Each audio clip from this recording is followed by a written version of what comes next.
सशक्त Samajwadi party cycle यात्रा, message क्या है सर आपका? क्यों आप साइकिल यात्रा निकाल कर और आज जनता बंद रहे हैं? कोई बात नहीं आएगी उसके बाद सर। दोबारा से सशक्त समाजवादी पार्टी साइकिल यात्रा दिल्ली चलो, क्या मैसेज लाए हो, क्या संदेश लाए हो और क्यों आए हो जंतर मंतर? हम लोग पूरे देश को, भारत के 140 करोड़ नागरिकों को ये संदेश देना चाहते हैं कि जो वर्तमान सरकार है, उस वर्तमान सरकार ने सारी हदें पार कर दी हैं। संविधान का खुला उल्लंघन हो रहा है। आप अच्छी तरह से जानते हैं, अभी 340 आईएएस के पद बिना किसी आरक्षण, बिना किसी लाग लपेट के भर्ती कर दिए गए, जॉइंट सेक्रेटरी बना दिए गए और संविधानिक व्यवस्था को खत्म करके कोई आरक्षण का प्रावधान नहीं है। आप ये पता कर सकते हैं, संख्या कम या ज़्यादा हो सकती है, 340 की जगह 200 या कुछ हो सकते हैं, लेकिन जो मैं बोल रहा हूँ ये खुल के बोल रहा हूँ, पूरे हिंदुस्तान में बोल रहा हूँ कि ये व्यवस्था आप नहीं कर सकते, आपने गलत किया है, ये नियुक्ति आपको रद्द करनी पड़ेगी। ना पिछड़े को, ना अगड़े को, कोई व्यवस्था नहीं, खुलेआम व्यवस्था चरमरा गई है। ये पद लेटरल व्यवस्था के माध्यम से भरे गए हैं। मुझे मालूम है, मैं उस सेवा को किया हूँ, मुझे मालूम है ये लेटरल व्यवस्था क्या होती है।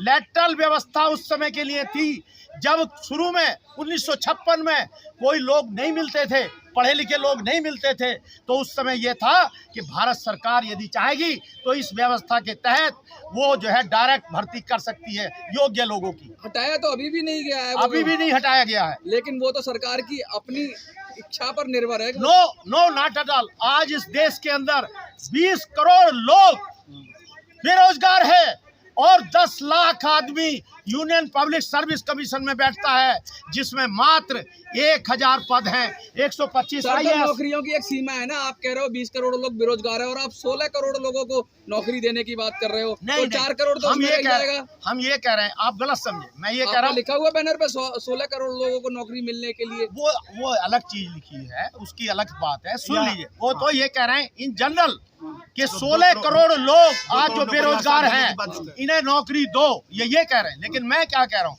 लेटरल व्यवस्था के तहत बिना किसी रिटन टेस्ट, बिना इंटरव्यू आपने 340 आईएएस के पद भरे हैं भारत सरकार में। मैं माननीय प्रधानमंत्री जी से पूछना चाहता हूँ, ये कौन सी व्यवस्था है? संविधान का उल्लंघन नहीं है, आरक्षण का व्यवस्था कहाँ गया? अगर इसी तरह होगा तो आप मुझे बताइए, जो बाबा साहब ने आरक्षण दिया संविधान में, जो आरक्षण है। तो एक चीज बताइए, जो आईएएस के जो पद आप कह रहे हो, आईएएस के पद तो नहीं कर, सचिव लेवल की जो जॉब बता रहे हो, आईएएस ज्वाइंट सेक्रेटरी आईएएस होता है। आईएएस होता है, ये जरूरी नहीं है। आपने ही अभी बताया कि 1956 के कानून के जरूरी नहीं है कि आईएएस, मैंने क्या बता रहा हूँ, लेकिन आप कह रहे हो आईएएस में से लिया जाए। मेरी बात को एक मिनट, मेरी बात को फिर ध्यान से सुनिए। एक व्यवस्था थी, क्या उन पे आईएएस का संघ लोक सेवा आयोग में एक व्यवस्था थी, यदि सुटेबल कैंडिडेट नहीं मिलते हैं तो इस व्यवस्था के तहत भारत सरकार को यह अधिकार दिया गया। लेकिन आज तो मैं ये कह रहा हूँ कि उस व्यवस्था में 10 लाख लोग अप्लाई करते हैं और 1000 का सिलेक्शन होता है, मतलब 10,000 में से एक। आप दूसरे विषय पे आते हैं। हम वकील साहब, आप बताइए कि जातिगत आधार पर जो जनगणना की मांग कर रहे हैं, पूरे देश में ये मांग उठ रही है और लगातार ओबीसी समाज, SC ST समाज इस पर पुरजोर तरीके से रख रहा है बात, क्योंकि जिसकी जितनी भागीदारी उसकी उतनी हिस्सेदारी, इस तरह के नारे भी लगते हैं। क्या लगता है आपको कि ये बात मानेगी सरकार?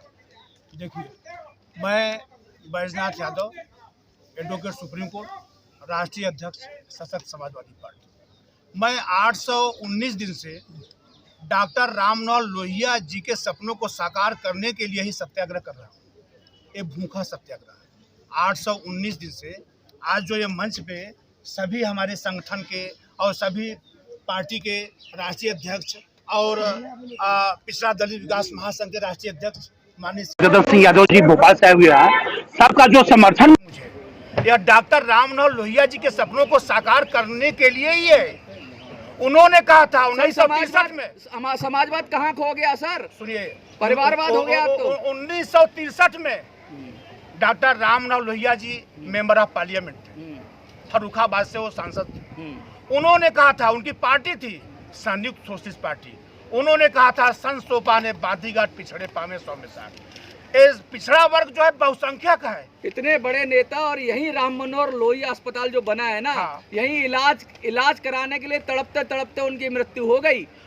देखिए उस पर आप मत जाइए, उस पर आप मत जाइए। और आज समाजवादी नेता मलाई चाट रहे हैं। सुनिए आज उनकी जो पीड़ा थी, हाँ। जो उनके दर्द थे, आज बैजनाथ यादव भूखा सत्याग्रह जो डॉक्टर राममनोहर लोहिया जी लड़े, जो महात्मा गांधी जी ने आजादी दिलाई, आज देश गुलामी में चला गया है। ये आर्थिक गुलामी आ गई पूरे देश में, और इस गुलामी से निकलने के लिए झूठे समाजवादियों से, झूठे समाजवादियों आज इस गुलामी से, यथार्थ गुलामी से आज आप बोलना है तो आप बोलो। उधर आइए, सही कर रहे हैं। यथार्थ गुलामी से ये आदमी आपका टाइम वेस्ट कर रहा है, ये आरएसएस का आदमी है। आप किसके हो? आप किसके हो? मैं तो फौजी आदमी हूँ। चाहे वो आरएसएस के, चाहे कोई पत्रकार के रूप में, केस में नहीं है क्या? वो मीडिया के रूप में है यार। विदेश में आरएसएस, ये तो गलत बात है, ये तो गलत बात है। कैसे आरएसएस कहाँ गई? अपनी बात को, हमारी बात को जनता में भेज रहे हैं। मीडिया सिर्फ मीडिया है, बस मीडिया सिर्फ मीडिया है। पूछेंगे और सर हम। एक चौथा स्तंभ है, मुझे चौथा स्तंभ पर पूरा ट्रस्ट है। और चौथा स्तंभ के बिना देश में जो संविधान को लागू करने की, संविधान को लेके आगे चलने की जो व्यवस्था है, वो बिना मीडिया के आगे संभव नहीं है। नहीं हो सभी मीडिया एक है, और मीडिया का मैं स्वागत करता हूँ। जो लोग मोदी मीडिया को जो मोदी मीडिया गोदी मीडिया कहते हैं, आज मैं उस शब्द को मैं बोल रहा हूँ, मैंने कभी नहीं बोला। आप लोग कई बार हमने कार्यक्रम किया, मैंने गोदी मीडिया का कभी नहीं कहा, क्योंकि ये मीडिया को किसी के पाले में बैठा देने से हमारे मीडिया का महत्व कम हो जाएगा, मैं ऐसा कभी नहीं बोल सकता। मीडिया वो चीज है कि मीडिया के बल पे आज देश आजाद हुआ है। आज लाखों करोड़ों लोगों के मरने पर आज हम लोग यहाँ पे बोल पा रहे हैं, नहीं तो बोलने की आजादी नहीं थी।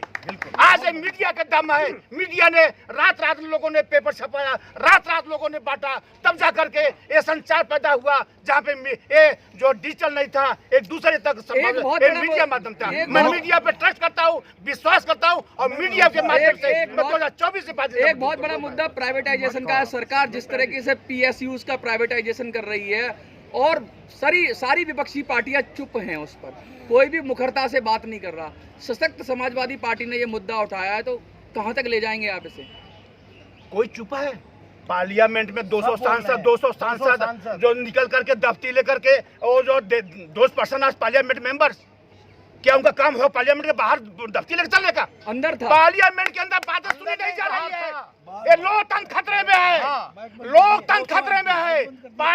पार्लियामेंट जो है, पार्लियामेंट में भारतीय जनता पार्टी कार्यालय बन गया है। पार्लियामेंट नहीं रह गई है। ये भारतीय जनता पार्टी तानाशाही रवैया अपना करके देश में संविधान खत्म कर रही है। भारतीय जनता पार्टी को 2024 में किसी कीमत नहीं आने देंगे। पूरे देश के लोगों से मैं अपील करता हूं, सभी संगठनों से, सभी राजनीतिक दलों से, सभी विपक्षियों से, सभी पीड़ितों से, सभी बेरोजगारों से, सभी किसानों से, आप लोग एक हो जाओ और 2024 में भारतीय जनता पार्टी को दूर कर दो, क्योंकि आर्थिक गुलामी आ चुकी है। पार्लियामेंट में जिस संसद सत्र चलता है, तो विपक्ष को बोलने का मौका नहीं दिया जाता। बिल्कुल कहाँ दिया जा रहा है मैडम जी? जब वो कह रहे हैं JPC की मांग करो, गठन करो, उनकी जांच कराओ, अडानी मुद्दे पर JPC कमेटी गठित करो, क्यों नहीं हो रहा है? ये कमेटी क्यों नहीं हो रहा है? आज जो है 200 सांसद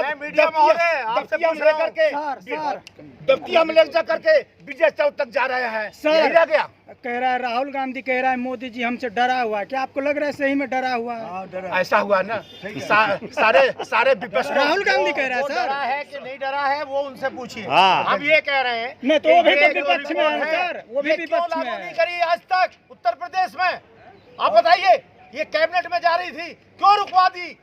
यदि अति पिछड़ों को और आपके अत्यंत पिछड़ों को न्याय की व्यवस्था थी, तो आज भारतीय जनता पार्टी की सरकार ने इसको लागू क्यों सर, नहीं इस आरक्षण का 60 साल हो गए। इस आरक्षण का 70 साल तो खैर नहीं, 60 साल से ज्यादा हो गए। और इस आरक्षण का उपयोग अब कम ज्यादा अब जातिगत लामबंदी हो रही है। इस पे सशक्त जातियां भी, जैसे गुजरात की पटेल जाति बहुत सशक्त जातियां है, वो भी इकट्ठा होती हैं, सरकार पर दबाव डालती है, उन्हें भी ओबीसी में शामिल करने की मांग करती हैं। तो ये कहाँ जाएगा? कब तक आप मांगते रहेंगे? कब अपने पैरों पे खड़ा करना? बच्चा आरक्षण का है, उसे चलाने की कोशिश करो। कब देश में बदलाव आएगा? कब आरक्षण को छोड़ोगे? जिस व्यवस्था को 3000 साल से आपने चलाया है, ये व्यवस्था 75 साल में खत्म नहीं हो सकती। ये जब तक संविधान की चीज को सर क्रीमी लेयर लागू नहीं कर दिया जाता, अरे सर क्रीमी तब लेयर तक आरक्षण बदस्तूर जारी रहेगा। क्रीमी लेयर कहाँ ले जाएंगे? आरक्षण का सारा हक तो वही लोग खा रहे हैं जिनको आरक्षण पहले मिल गया। क्रीमी लेयर है तो ओबीसी में, क्रीमी लेयर ओबीसी में है, लेकिन SC ST की बात कर रहा हूँ। SC ST वाले बेचारे भूख हड़ताल पे बैठे हैं, रोटी खाने को नहीं मिल रही, उसमें कहाँ क्रीमी लेयर करोगे? अच्छा सर, बात करें हम एक महत्वपूर्ण पार्लियामेंट बात में। मैं कहना चाहता हूँ मीडिया को। मैं अकाली दल का प्रदेश का अध्यक्ष हूँ, यूपी का। दलजीत सिंह कथुरिया नाम है मेरा। सबसे महत्वपूर्ण बात है, सुप्रीम कोर्ट की रूलिंग है, उम्र कैद को 14 साल के बाद रिहा कर देना चाहिए अगर आचरण सही है। लेकिन बंदी रिहाई की बात कर रहे हैं। हाँ, वो बड़ी इंपॉर्टेंट बात है। इससे ज्वाला फूटेगी बड़ी जबरदस्त, क्योंकि जिन सर पंजाब का हाल देख रहे हैं अभी, किस तरीके से अलगाव का आंदोलन चल रहा है वहाँ पे। इसीलिए है हाल ऐसा विस्फोटक कि ये बंदी रिहा नहीं कर रहे। 30 साल हो गए हैं, उनको रिहा कर देना चाहिए। ये सबसे इम्पोर्टेंट मसला देश का। हमने 90% कुर्बानी दी है आज़ादी में, ऐसे नहीं आज़ाद हो गया मुल्क। कौन से बंदी को रिहा कराना चाहते हैं आप? जगतार सिंह हवारा को नंबर 1। अच्छा, और दूसरे? बाकी सब बताएं आपको क्या आरोप है उनके ऊपर? मालूम है मुझे क्या आरोप है, बताइए आप अपने मुंह से बताइए, आप क्या आरोप है? मुख्यमंत्री को मारने का। फिर ऐसे व्यक्तियों को क्यों किसी और को आजाद कराने की बात करिए? क्या ऐसे व्यक्तियों को जो बम ब्लास्ट करें या लोगों को उड़ा दें या मार दें, उनके लिए सिंपैथी जाग रही है? ये गलत बात है। अच्छा, आप कोरोना में निरे लोग पैदल चल के पैर जल के मर गए, मोदी को क्यों नहीं फांसी लगाते? नहीं, हमारा ने तो एक मारा। कानून के प्रधानमंत्री ने लाखों लोग बिहार से जो मजदूरी करने गए थे कोरोना में, अपने घर नहीं जाने दी, नंगे पैर एक अपराध जल गए। एक अपराध वो महाअपराध, महाअपराध करता है तो दूसरा अपराध जस्टिफाई हो जाएगा। उसे आप सर ये बताओ उसका फांसी आपने मुझे कहा था कि 1 मिनट भाई, आपने मुझे कहा था कि आरक्षण आज भी 75 साल के बाद क्यों लागू है? मैंने ये नहीं कहा, मैंने कहा आरक्षण का फायदा मिल रहा है सर राजनीति में पूरा। मैंने ये कहा, आप प्रश्न को सही से नहीं समझे। 60 साल हो गए या 70 साल हो गए आरक्षण को। बाबा साहब ने कहा था पॉलिटिकल आरक्षण की अलग बात हुई थी और नौकरियों में आरक्षण की अलग बात हुई थी। पॉलिटिकल तो 10 साल के लिए बोला था। ठीक है, बिल्कुल सही है। मैं सही कह रहा हूँ ना? अगर गलत एग्री। और उन्होंने ये भी कहा था कि आरक्षण सदा के लिए नहीं है, एक लिमिट तो बनाओ आप। क्या आरक्षण के नाम पर आप तो देख रहे हो आपके जनरल कोटे में भी आरक्षण घुस रहा है, हर किसी को आरक्षण चाहिए। काबिलियत कहाँ जाएगी सर? अब तक नहीं निकाल पाए। अब मैं बताता हूँ, आप आरक्षण को क्यों ले रहे हैं?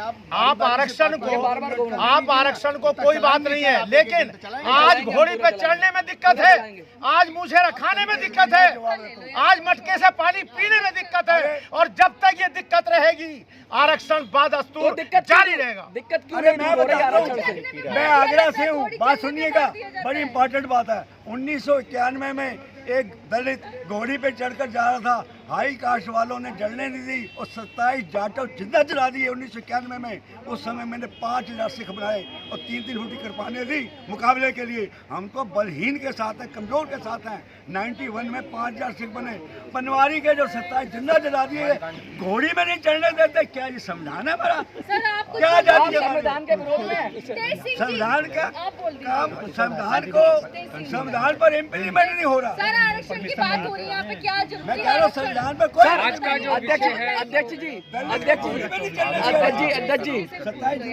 अध्यक्ष जी सर लॉकडाउन के बारे में आप बात कर रहे थे कि बहुत सारी सरकारी संस्थाओं को प्राइवेट कर दिया गया और बहुत सारा मुद्दा बहुत गंभीर है। देश की संस्थाएं धीरे धीरे प्राइवेट हाथों में जा रही हैं, ये मुद्दा काफ़ी गंभीर है, इस पे क्या कहेंगे? यह बहुत ही गंभीर मुद्दा है। सही कह रहे हैं आप कि जो निजीकरण है, निजीकरण जो है यह निराकरण नहीं है कि देश के मजबूत संस्थानों को प्राइवेट कर दिया जाए और सरकार के जो सिस्टम है, जो सरकार के जो स्तंभ है, उन सबको कमज़ोर करके यह निजीकरण के हाथों में दिया जा रहा है। यह देश के लिए सही नहीं है।